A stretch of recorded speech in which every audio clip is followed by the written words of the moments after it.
சாலமோனின் ஞானம். இது 2 தாய்மார்கள் கதை. இது பைபிளில் 1 ராஜாக்கள் 3ஆம் அதிகாரம் 16 முதல் 28 வசனங்களில் வருகின்றன. இஸ்ரவேல் தேசத்தில் மாமன்னன் சாலமோன் ஞானத்துடன் ஆட்சி செய்து கொண்டே இருந்தார். அவருடைய புகழ் எங்கும் பரவி இருந்தது. ஒரு நாள் 2 பெண்கள் அழுது கொண்டு அவருடைய நியாய சபைக்கு வந்தனர். அவர்கள் இருவரும் ஒரே வீட்டில் வசித்தனர். ஒருத்தி தன் குழந்தை இறந்துவிட்டதாகவும், இன்னொருத்தி உயிரோடு இருக்கும் குழந்தையை தன் குழந்தை என்று திருடிக் கொண்டதாகவும் குற்றம் சாட்டினாள்.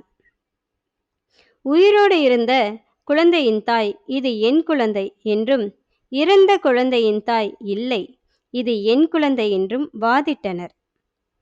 இருவர் தரப்பிலும் இருந்தும் உறுதியான சாட்சியம் இல்லாததால் சாலமோன் ராஜா திகைக்கவில்லை.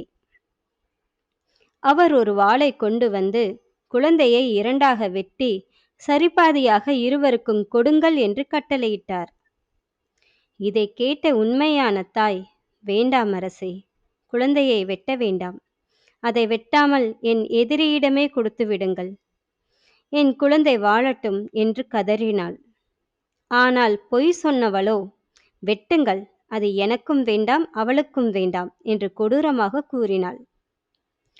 உண்மையான தாயின் ஆழமான அன்பையும் சுயநலமற்ற தியாகத்தையும் கண்ட சாலமோன், அந்த பெண்ணே குழந்தையின் உண்மையான தாய் என்பதை அறிந்து கொண்டார். உடனடியாக அந்த குழந்தையை அவளிடம் ஒப்படைத்தார்.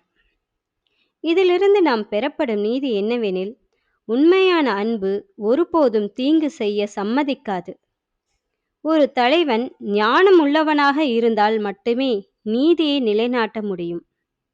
ஆமென்.